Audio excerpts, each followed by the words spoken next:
Масктың коуч ми жұмысын жақсартудың 3 тәсілін ұсынды.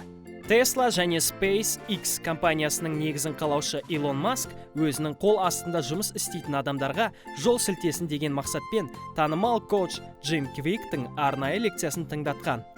Онда ми жұмысын жақсарту туралы әсіресе көлемді мәтінді оқу, маңызды ақпаратты еске ұзақ сақтап қалу сынды нәрселерге көп көңіл бөлген. Төменде көрсетілген бұл 3 тәсіл қарапайым болса да, өте тиімді. 1. Негатив ойдан арылу. Квик берген кеңесте автоматты негатив ойлардан automatic negative thought арылуға назар аударады. Ондай ойларға өз-өзін жегідей жеу, өзгелерді кінәлау, әлі басталмаған істің нәтижесіз болатынына алдын ала сену жатады.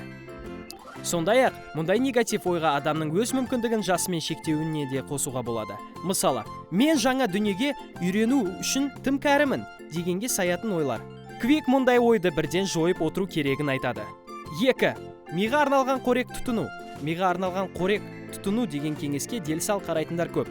Бірақ ол өте маңызды қадам. Коуч оның кем дегенде күніне 1 порциясын қабылдауға шақырады. Квик пікірі бойынша топ 10 үздік өнім: авокадо, бүлдірген, брокколи, жұмыртқа, шөп түрлері, балық, куркума, грек жаңғағы, қара шоколад, су.